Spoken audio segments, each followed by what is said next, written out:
So that means we need to be providing ourselves with enough information so that you talk from an informed point of view. Yes, I am happy that in Lira district, actually Lango sub-region, retention in care is not so bad. But what hurts me is that we are having a tap enrolling many new infections. And yet when you look at people who have started on ARVs, many of them get retained and they are actually accessing their treatment. And I'm happy that there are no stock out of those essential commodities that they are supposed to be consuming, the ARVs. And that's the same thing with also tuberculosis. Our treatment completion rate is actually the best across the country, Lango sub-region. You realize that Lango, you talk about people who have been started on anti-TBs, and you realize that the retention is so high and completion rate is also high. But sadly, we are developing multi-drug resistant strains of tuberculosis, Lango Moja, and actually sub-regions are actually leading in the emergence of multi-drug resistant strains. That's again the sad part of it. Pre-exposure prophylaxis, yes, is something that is helping us to close that tap, which is feeding into new infections, meaning that we should actually strengthen pre-exposure prophylaxis. It is not very nice to hear that the awareness level is low.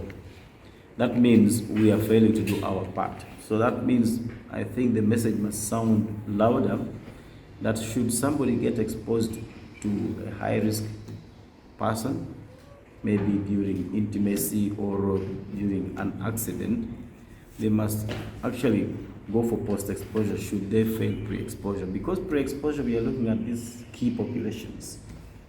And when you walk along the streets of Lira City, especially those areas we have called them hotspots, you will find again the youths and the adolescents are the ones. And should you try to interest yourselves with the night activities and you move late at night, you realize that it is the youth and adolescents who are moving and they're engaging in high-risk sexual behavior. And so these are the people who must be reached with the message about pre-exposure prophylaxis, so that even if they are going for transactional sex, which is actually happening, they should be able to protect themselves using these drugs we are calling pre-exposure prophylactic drugs. In Lango and in Uganda, we want that every child born to an HIV positive mother must enter into an early infant diagnosis program and exit the program after 18 months when they're HIV negative.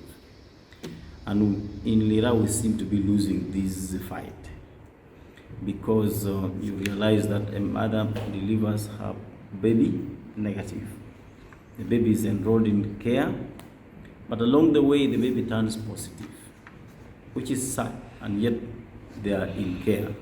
So it's good that you also made a follow-up on this program, and there is need to actually keep close eyes on this, so that many of these mothers who still want babies and yet they're HIV positive should be able to exit their children from the program when their babies are HIV negative.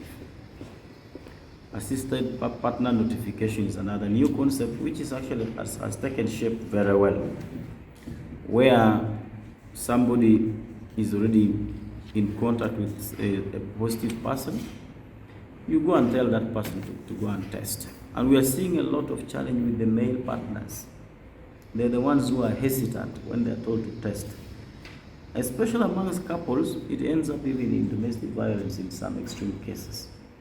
So it means as leaders and as partners in this HIV fight, we need to interest ourselves with creating awareness, telling them the importance of testing when you are notified to go and test.